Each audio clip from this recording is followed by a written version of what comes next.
if you wanted to get into Foley work and stuff like that, how would you advise doing it? Going about it? These are difficult times in our industry, but I think that there are times which are not as bad as the music business. So it's a pretty good place to go.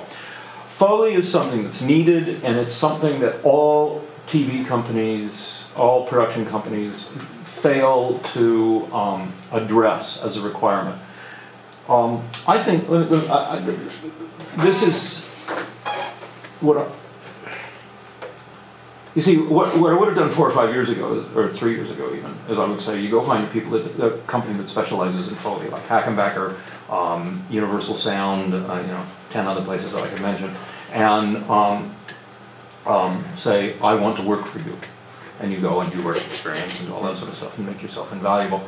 At Pinewood, the 2 guys that run our Foley departments, we got 2 studios, and well, we actually have 3 guys, and all 3 of them just a couple of years ago were runners. So they were just guys that had the passion for this. Mm-hmm. And Glenn Gathard, who 2 years ago was still a runner, has just done he did Harry Potter and 7. He's doing he did Pirates of the Caribbean.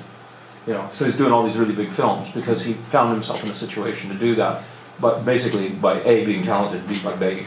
How you get in the door is very difficult right now because there's a lot of people in front of you.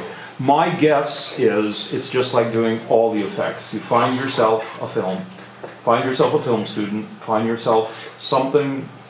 Somewhere out there is a film student at Plymouth who's doing a movie, who doesn't know that Foley would make their film better. And you find that person. I mean, you're a musician, you play in a band. What do you play? I play guitar. You play guitar. Yeah. And how do you get in a band?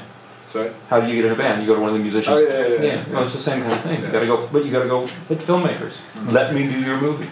I've got all the tools that I need at Deep Blue Sound, and I'm gonna let me do your film. So you get yourself credit it on your CV so that you can show people what you've done. Yeah.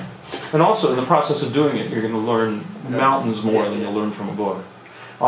The thing that, as the people who I've trained up over the years, and especially my children, who are all in their 20s, they say that I've completely ruined their ability to watch a movie because they now can't watch a film without going, oh, that Foley is really weird, or God, that Foley is fantastic, or those kinds of things.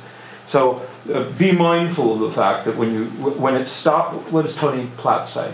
Is that when it stops being your hobby and starts to be your profession, your perception of all of the stuff that you then come into contact with is going to change. Yeah. And if you love movies, that doesn't necessarily mean you're going to love working in movies. So that's kind of an odd one. But for me, it's I've always liked this stuff. I think it's great. Particularly the Foley things. I get really lost in that.